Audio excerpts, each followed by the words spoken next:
சச்சிதானந்தன் அப்படின்னு ஒரு மலையாள கவிஞர் இருக்கிறார். இன்றைக்கு இந்திய அளவில் மிக முக்கியமான கவிஞர்களில் அவர் ஒருவர்.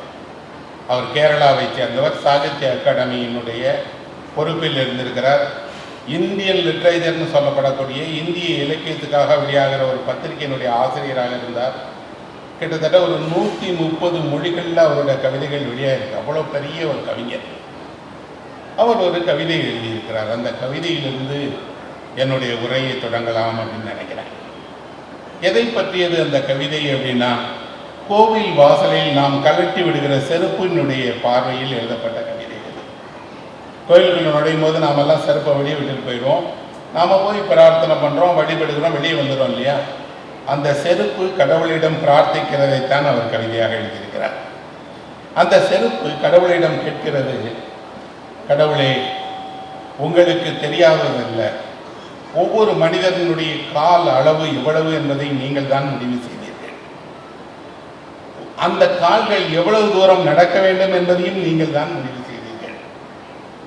அந்த கால்கள் உள்ள மனிதன் அணிந்து கொள்வதற்கான செருப்பாகி எங்களையும் நீங்கள் தான் உருவாக்கிறீர்கள்.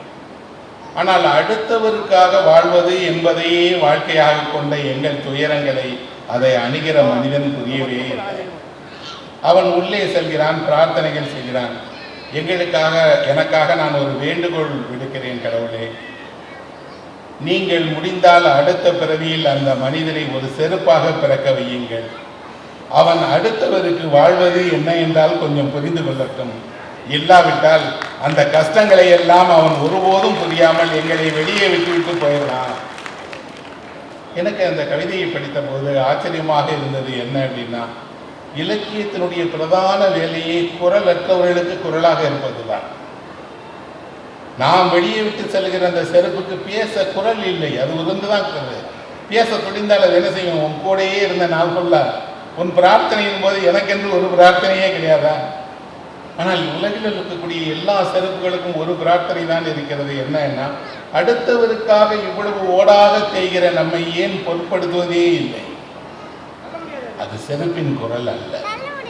யாரெல்லாம் இன்னொருவருக்காக தன் வாழ்க்கையை தியாகம் செய்கிறார்களோ, யாரெல்லாம் எப்போதும் கூடவே இருந்து காலில் எதுவுமே படாமல் பார்த்து கொள்கிறார்களோ, அவர்களை ஒரு குறிப்பிட்ட இடத்துக்கு வந்தோடனே அப்படியே கழித்து விட்டு நம்ம போயிட்டே இருக்கிறோம். அப்படி என்றால் இலக்கியத்திற்கு ஏதாவது ஒரு நோக்கம் இருக்கிறதா? இலக்கியம் எழுத்து என்பதற்கு ஏதாவது தேவை இருக்கிறதா என்றால் அது குரலற்றவர்களுக்கு அவர்களுடைய வேதனையை உலகம் கேட்கட்டும், புரிந்து கொள்ளட்டும் என்பதற்காகத்தான். இந்த கவிதையில் என்னை மிகவும் வசீகரித்த வரி என்ன அப்படின்னா, எந்த மனிதனுடைய கால்களும் ஒன்று போலவே இல்லை. ஒவ்வொரு மனிதனுக்கும் அவருடைய காலுக்கென்று ஒரு தனியான அளவு இருக்கிறது, வடிவம் இருக்கிறது, நேர்த்தி இருக்கிறது. இன்னொன்று, மனித உடலில் முகம் பெறுகிற மதிப்பை கால்கள் பெறுவதில்லை. ஆனால் உங்கள் கால்கள் முடங்கிவிட்டால் உங்கள் முகப்பொலிவால் ஒரு பயனும் இல்லை. உங்கள் கால்கள் தான் வாழ்க்கை. நாம் கடவுளை பார்க்கும்போது கடவுளுக்கு 6 கைகள் இருக்கிறது, 3 தலைகள் இருக்கிறது. இன்னும் சொல்லப்போனால் பலம் பொருந்திய விஸ்வரூபம் எடுத்த கடவுள்களை எல்லாம் நாம் காணுகிறோம். ஆனால் 3 கால் உள்ள கடவுளை கண்டதே இல்லை. எல்லா கடவுளும் மனிதனை போல 2 கால்களோடு தான் இருக்கிறார்கள். கால் தான் பூமியோடு மனிதனுக்கு இருக்கக்கூடிய பந்தம். கால்கள் தான் புதிய பாதையை அழைத்து செல்கிறது. கால்களை விட்டால் அது என்ன செய்யும் என்றால், உங்கள் கால்கள் உங்களை உங்கள் வீட்டுக்குத்தான் அழைத்து செல்லும். கால்களுக்கு தெரியும் உங்கள் வீடு எங்கே இருக்கிறது என்று. கண்ணை மூடிக்கொண்டு நடக்கலாம். அப்படி என்றால் கால்கள் உங்களை தாங்குகிற உங்கள் உடலினுடைய ஆதார விஷயங்கள். அதனால்தான் கால்களை வணங்குகிறோம், கால்களில் விழுந்து சேவிக்கிறோம். புத்தருடைய கால்கள் வணங்கத்தக்கதாக இருக்கிறது. இன்று கூட படித்தவர்களுடைய, ஞானிகளினுடைய, பெரியவர்களுடைய கால்களை தொடுவது என்பது நம் மரபு. தலையை தொடலாமே, அறிவு இங்கே தானே இருக்கிறது. அதை தொடுவதால் பெற முடியாது. ஆனால் கால்களை பெறுவதன் வழியாக சரணாகதி அடைகிறான் என்கிறார்கள். இன்னொரு பக்கம் இந்த கால்கள் போல பூமியோடு உறுதியோடு இருக்கட்டும் என்கிறார்கள். வயதானவர்களுக்கு தெரியும் கால்களின் முக்கியத்துவம் என்ன என்று, இளைஞர்களுக்கு தெரியாது. அதனால்தான் கால்களினுடைய குரலை எழுதிய அந்த கவிதையை நான் பொருத்தமாக இங்கே சொல்ல விரும்பினேன். காரணம், இந்த கவிதை ஒரு சொல் வழியாக ஒரு வெளிச்சத்தை நமக்கு தருகிறது. சில சொற்களை கேட்கிறோம், கேட்ட உடனே அந்த சொற்கள் வெளிச்சமாக மாறி நம் மனதுக்குள் போய்விடுகிறது. புத்தர் தன்னுடைய இறுதியான நிறைய உரை நிகழ்த்தி இருக்கிறார். அவர் சாரநாத்தில் தான் தன்னுடைய முதல் உரையை நிகழ்த்தினார். அவர் இறக்கிற அந்த கடைசி நாளில் உலகை பார்த்து, தன்னோடு இருக்கக்கூடிய சீடர்களை பார்த்து புத்தர் ஒரே ஒரு உரைதான் சொன்னார், ஒரே ஒரு மொழிதான் சொன்னார். உலகிற்கு நீங்கள் ஒளியாக இருங்கள் என்று சொன்னார். அதுதான் புத்தருடைய கடைசி வார்த்தை. ஒரு மனிதன் இந்த உலகத்திற்கு கடைசியாக என்ன சொல்கிறான்? முதல்ல சொல்லும் போது அம்மா என்று சொன்னால் மகிழ்ச்சியாக இருக்கிறது. அந்த குழந்தை அந்த ஒரு வார்த்தை சொல்லிவிடாதா என்று குடும்பமே இயங்குகிறது. கடைசியாக என்ன சொல்கிறார்? அந்த கடைசி சொற்கள் பலரும் காது கொடுத்து கூட கேட்டிருப்பார்களா என்று தெரியாது.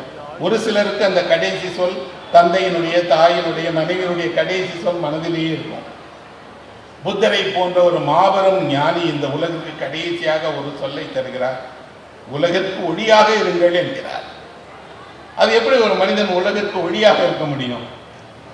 சூரியனை பார்த்தால் தெரியும், அது பூமிக்கு ஒளியை தருகிறது.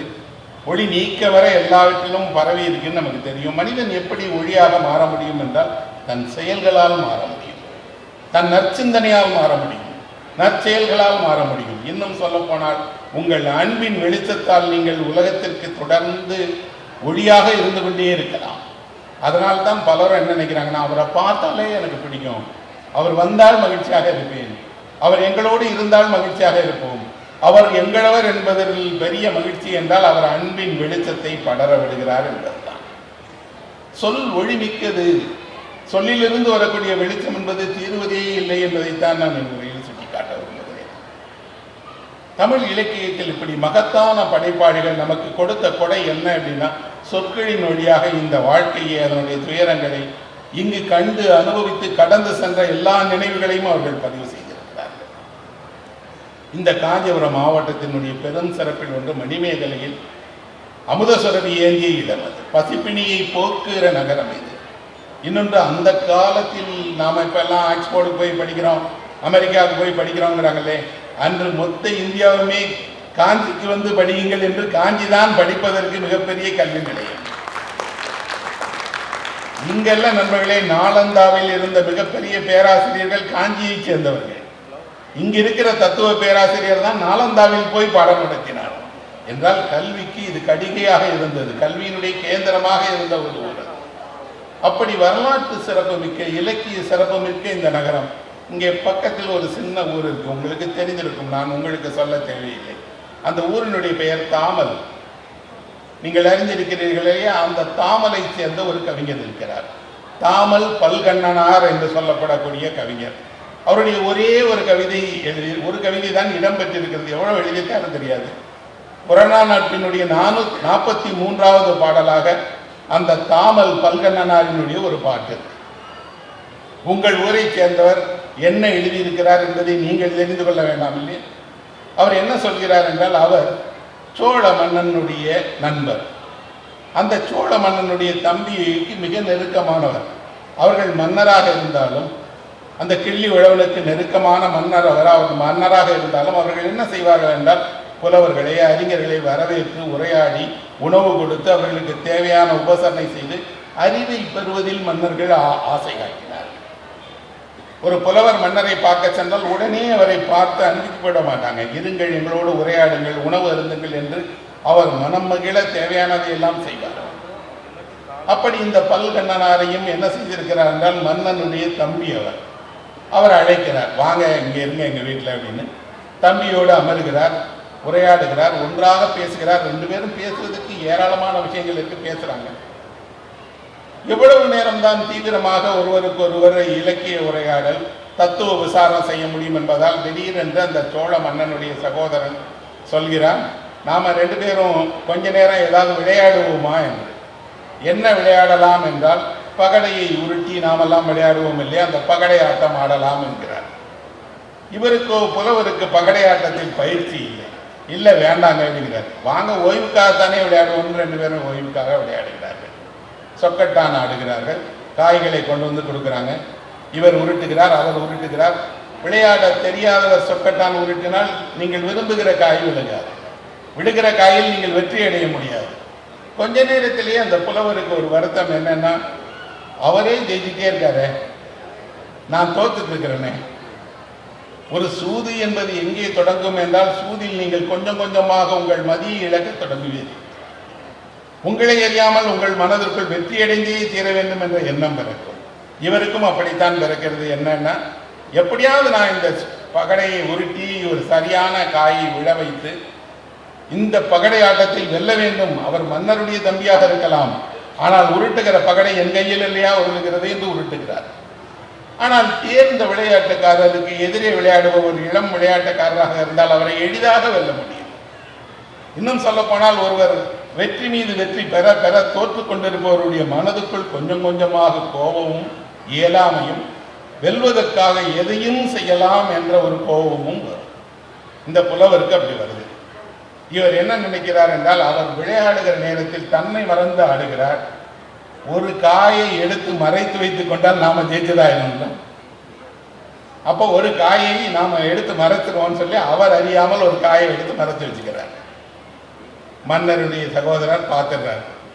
பார்த்துட்டு, ஒரு இவ்வளவு பெரிய புலவர், படித்தவர், மேன்மையானவர், ஆனால் ஒரு சிறிய விளையாட்டு என்று வந்தால் கள்ளம் வந்துருச்சு. அந்த கள்ளத்தோடு காயை எடுத்து ஒழித்து வைத்துக் கொள்கிறாரே, தவறு இல்லையா? ஆனால் தன்னோடு சமமாக விளையாடுகிறவன் தன்னை ஏமாற்றுகிறான் என்று ஒருவன் உணர்ந்தால் அவனுக்கும் மதி போய்விடும். அவனும் சினவசப்படுவான், அவனும் செய்வதறியாதுதான் நடந்து கொள்வான். உடனடியாக அவர் என்ன செய்கிறார் என்றால், தன் கையில் இருக்கக்கூடிய ஒரு பகடை ஆடுகிற காயை எடுத்து அவர் நெற்றியில் அடிக்கிறார். அவருக்கு நெற்றியிலிருந்து ரத்தம் கொட்டது. ரத்தம் கொட்டிய உடனே அவர், என்னை ஒரு விளையாட்டில் ஒரு காயை ஒழிச்சுட்டேங்கிறதுக்காக எதிர இருக்கக்கூடியவர் அடிச்சுட்டாரேங்கிற கோபத்தில் அவர் எழுந்து நின்று கேட்டுக்கிறார், நீ எல்லாம் சோழ குலத்தில் பிறந்தவனா அப்படின்னு கேட்கிறார். கேட்டால் உடனே அவருக்கு என்ன வரும்? யாராவது ஒருவர் மன்னரை பார்த்து, மன்னருடைய சகோதரரை பார்த்து அவருடைய பிறப்பை சந்தேகம் கொண்டு கேட்டால் என்ன செய்வார்கள்? சிரச்சேதம் செய்து விடுவார்கள், நாடு கடத்தி விடுவார்கள். ஆனால் இவரோ தலை கவிழ்ந்து நின்றுட்டே இருக்கிறார். ஒரு நிமிடமாகிறது, 2 நிமிடமாகிறது. பல்கண்ணனாரனுடைய மனதில் தோன்றுகிறது, தவறு நான் செய்தேன், காயை ஒழித்து வைத்து விளையாடியது நான் செய்த தவறை அவர் கண்டுபிடித்து தண்டனையாகத்தான் அளித்தார். ஆனால் நான் எவ்வளவு மோசமான ஒரு சொல்லை சொல்லிவிட்டேன். இப்ப என்ன செய்யதுன்னு தெரியாத போது அவரை பார்க்கிறார். அவர் நாணி தலை குனிந்தபடி மன்னிப்பு கேட்கிறார். உங்கள் மீது அப்படி ஒரு சொக்கட்டான் ஆடுகிற கல்லை அடித்தது தவறுதான் என்று. இந்த புலவர் உடனே பாடுகிறார். என்ன அப்படின்னா, ஒரு பெருங்குடியில் பிறந்தவனால் மட்டும்தான் இப்படியெல்லாம் மன்னித்து எதிரியினுடைய தவறையும் பெருந்தன்மையாக விட்டு தர முடியும். நீதானப்பா உண்மையான சோழகுடி. இந்த பாடல் ஒரே ஒரு பாடல் புறநானூற்றில் எழுதப்பட்டு எவ்வளவு கிட்டத்தட்ட நீங்க நம்ம கணக்க வச்சுக்கிட்டா ஒரு 2000 வருஷத்துக்கு முன்னாடி எழுதப்பட்ட பாடல்.